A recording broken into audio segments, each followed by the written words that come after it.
Hi hello ನಮಸ್ಕಾರ ಗೆಳೆಯರೆ, ನಿಮ್ಮೆಲ್ಲರಿಗೂ ನಮ್ಮ ಚಾನಲ್ ದಿವ್ಯ ಜ್ಯೋತಿರ್ಗೆ ಸ್ವಾಗತ.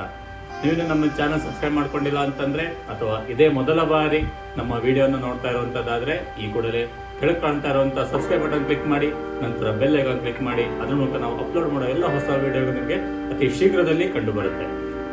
ಇವತ್ತಿನ ವಿಷಯದಲ್ಲಿ ನಾವು ಯುಗಾದಿ ವರ್ಷಫಲ, ನಾವು ಸನಾತನೀಯರು ನಮ್ಮ ಹೊಸ ವರ್ಷವನ್ನು ನಾವು ಯುಗಾದಿ ಹಬ್ಬದಂದು ಆಚರಣೆ ಮಾಡ್ತೇವೆ.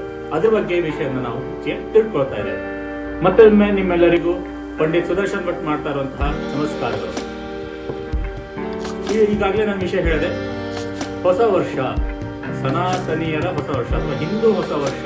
ನಾವು ಹಿಂದೂಗಳು ಆಚರಿಸುವಂತಹ ಹೊಸ ವರ್ಷ ಯಾವುದಪ್ಪ ಅಂತಂದ್ರೆ ಅದು ಚೈತ್ರ ಮಾಸದ ಪಾಡ್ಯದಿಂದ ಬರುವಂತಹ ಯುಗಾದಿ ಹಬ್ಬ. ಯುಗಾದಿ ಹಬ್ಬದಿಂದ ನಮಗೆ ಹೊಸ ವರ್ಷ ಆರಂಭ ಆಗುತ್ತೆ. ಈಗ ಜನವರಿ ಫೆಬ್ರವರಿ ಮಾಡುವಂತಹದ್ದೇನಿದ್ರು ಅದು ಕ್ರಿಶ್ಚಿಯನ್ ಅಥವಾ ಕ್ಯಾಲೆಂಡರ್ ನ್ಯೂ ಇಯರ್ ಅಂತಾರೆ. ಅದನ್ನ ಬ್ರಿಟಿಷರು ಬಂದ ನಂತರದಲ್ಲಿ ಮಾಡಿರುವಂತಹದ್ದೇ ವಿನಃ ನಾವು ಹಿಂದೂಗಳು ಅಥವಾ ಸನಾತನೀಯರು ಅಥವಾ ನಮ್ಮ ಹಿಂದೂ ರಾಷ್ಟ್ರದಲ್ಲಿ ಮುಂಚಿಂದಾನು ನಾವು ಹೊಸ ವರ್ಷನ ಆರಂಭ ಮಾಡ್ತಾ ಇರುವಂತಹದ್ದು ಯುಗಾದಿ ಹಬ್ಬದಿಂದ. ಅನೇಕ ಕಾರಣಗಳಿದೆ. ಚೈತ್ರ ಮಾಸದಿಂದ ನಿಮಗೆ ಒಂದು ನೀವು ಮರಗಿಡಗಳಲ್ಲಿ ನೋಡ್ಬೋದು, ಅಲ್ಲಿ ಬದಲಾವಣೆ ಕಾಣುತ್ತೆ, ಹೊಸ ಚಿಗುರು ಕಂಡು ಬರುತ್ತೆ.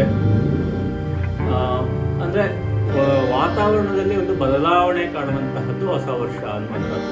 ಸುಮ್ಮನೆ ಪಾರ್ಟಿ ಮಾಡಿಕೊಂಡು ಮಜಾ ಮಾಡಿ ಹೊಸ ವರ್ಷ ಅನ್ನುವಂಥಲ್ಲ. ವಾತಾವರಣ ಕೂಡ ಒಂದು ಹೊಸ ವರ್ಷವನ್ನ ಆಗಮಿಸುವಂತಹದ್ದಕ್ಕೆ ರೆಡಿ ಆಗಿರುತ್ತೆ, ಸಿದ್ಧವಾಗಿರುತ್ತೆ ಅನ್ನುವಂಥದ್ದನ್ನು ನಾವಿಲ್ಲಿ ಗಮನಿಸಬೇಕಾದಂತಹ ವಿಶೇಷ ಅಂಶ ಆಗಿರುತ್ತೆ. ಇದರ ಜೊತೆಗೆ ಯುಗಾದಿ ಹಬ್ಬದಂದು ನಮ್ಮ ಪೂರ್ವಜರಿಂದ ಬಂದ ಒಂದು ವಿಶೇಷ ಇದೇನಪ್ಪಾ ಅಂತಂದ್ರೆ ಪಂಚಾಂಗ ಶ್ರವಣ ಮತ್ತೆ ವಾರ್ಷಿಕ ರಾಶಿ ಭವಿಷ್ಯಗಳು.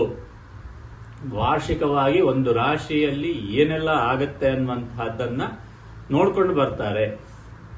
ಇದು ನಮ್ಮ ಪೂರ್ವಿಕರಿಂದನೂ ನಡೆದು ಬಂದಂತಹ ಒಂದು ಹಾದಿ. ಪಂಚಾಂಗ ಶ್ರವಣವನ್ನ ನಾವು ಮಾಡಿದ್ರೆ ಎಂತಹ ಪಾಪಗಳಿದ್ರೂ ನಿವಾರಣೆ ಆಗತ್ತೆ ಅನ್ನುವಂತಹದ್ದನ್ನ ಇಲ್ಲಿ ಹೇಳಿರುವಂತಹ ಉಕ್ತಿ ಇದೆ.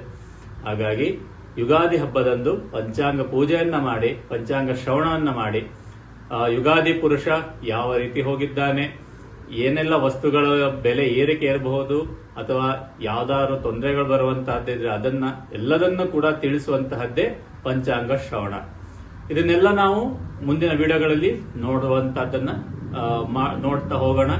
ಮತ್ತೊಮ್ಮೆ ನಿಮ್ಮೆಲ್ಲರಿಗೂ ನಮ್ಮ ಚಾನೆಲ್ ಅನ್ನ ಸಬ್ಸ್ಕ್ರೈಬ್ ಮಾಡ್ಕೊಂಡಿದ್ದಕ್ಕೆ ಧನ್ಯವಾದಗಳು.